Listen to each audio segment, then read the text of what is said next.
Hi everyone! Today we're going to be talking about the differences between ISFJ and ESFJ. So basically I'm continuing the series that I started a while ago with respect to differences between MBTI types that can sometimes be confused for each other.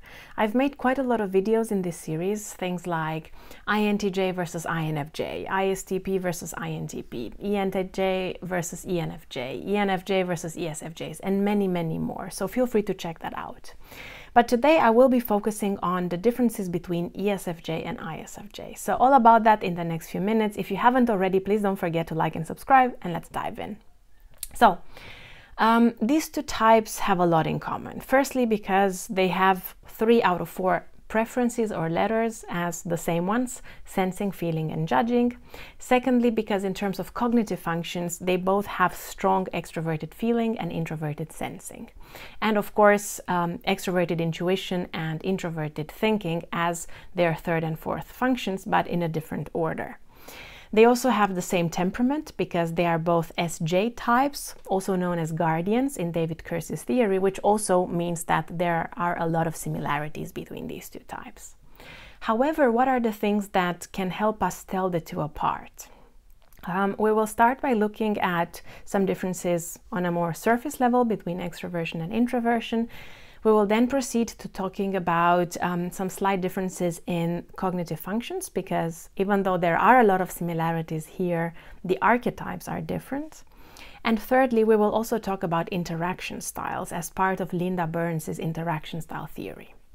So if we start with extraversion and introversion. Both of these types can actually be very similar in the sense that on a social level they can both be quite extroverted, or they can seem to be quite extroverted because of the FE, the extroverted feeling function.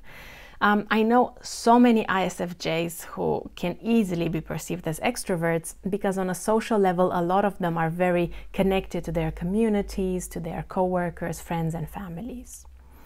And it's not always easy to tell the difference apart. But since in MBTI and in Jung's theory we are talking about cognitive extroversion and introversion rather than social extroversion and introversion, something important to understand here is that it's not necessarily about how talkative these two types are or how outgoing and sociable they are, but rather how the cognitive functions work. Which brings me to my next point. The differences in archetypes. So ISFJs lead with introverted sensing. This is their hero function or their dominant function. Whereas ESFJs lead with extroverted feeling, which is their hero or dominant function. So what we will notice here in terms of differences is that the introverted sensing function will be stronger in the ISFJ in the sense that this will be the function that kind of takes control of their cognitive stack. And if we reference Carl Jung and the way he described introverted sensing in his book Psychological Types, we will notice that people who have a strong connection to this function, particularly the types that have it as a dominant function like ISFJ and ISTJ, have a stronger connection to the impression that the outside world and their experiences leave on them. This means that they will be more subjectively connected to these impressions that different things that happen to them left on them, different interactions left on them, which is why stereotypically a lot of ISFJs are associated with this idea of like traditional rules. It's not always true. Not all ISFJs are obsessed with tradition or obsessed with rules or traditionalistic in some way. Some of them are, some of them aren't. But what is true is that their connection to the imprint that their experiences leave on them is higher and more intense and more subjectively important to them than it is for the ESFJ. For the ESFJ, it's also important, it's also there, but since SI is their parent function or auxiliary function, we see a slight difference in the manifestation of that. On the other hand, ESFJs have extroverted feeling as their hero or dominant function, and this means that this function will be the one that is kind of in control or dominating their cognitive stack. So ESFJs will be much more focused on the input that extroverted feeling is giving them and on the fact that this is a decision-making function. It's a judging function rather than a perception function. So ESFJs will use extroverted feeling primarily, very instinctually, very unconsciously, not unconsciously, but it will come so naturally to them that this will be the one that will be in control of the cognitive stack, and they will use it to gain input from social interactions, from social dynamics, from other people's values and emotions, from the community's values and emotions, and they will use that to make important decisions. And again, this is also the case for ISFJ, but it will be stronger and more evident in the ESFJ. And because ISFJs have extroverted feeling parent and introverted thinking child, so the secondary and tertiary function, they will sometimes show a bit more, not necessarily balance, although that can also be a word sometimes, but the way they will use these two functions will be to kind of oscillate between the two. Whereas for ESFJ, accessing introverted thinking will be a little bit more difficult, and they will have more ease in kind of balancing between introverted sensing and extroverted intuition, because for ESFJ, extroverted intuition is the child function. And what I noticed here is that a lot of ISFJs find activities related to introverted thinking to be more interesting and playful to them.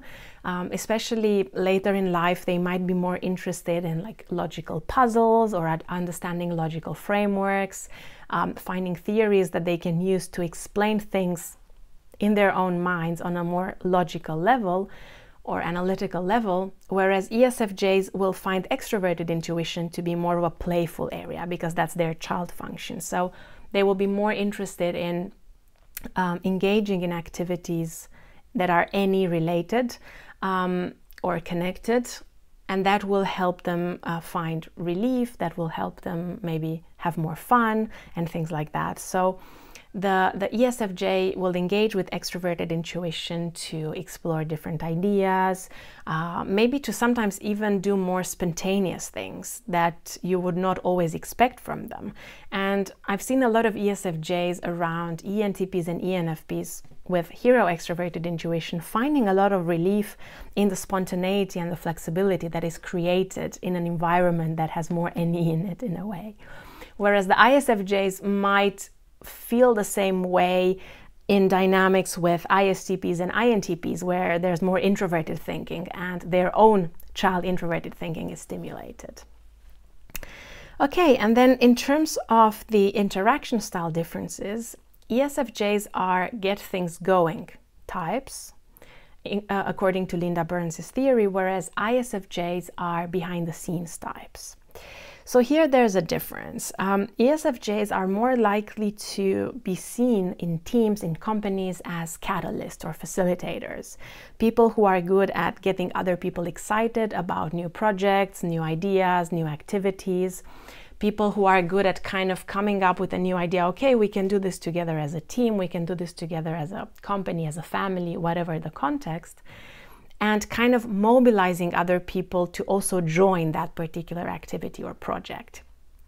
They also tend to more openly share their enthusiasm about ideas or activities and expect other people to share their own enthusiasm as well.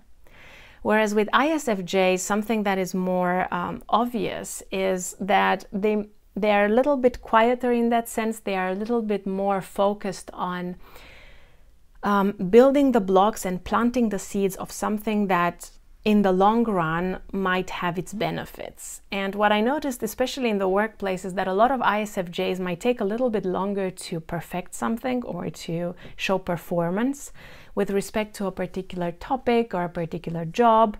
But that's because they enjoy taking their time to properly learn about something, to properly understand it, to properly develop their skills, because sometimes they can be quite perfectionistic as well. And because of that, when they do bloom, this blooming is more obvious to others and more impressive in that sense. So with the ESFJ, there's this catalyst, facilitator energy, enthusiastic, excited, wanting to have other people join.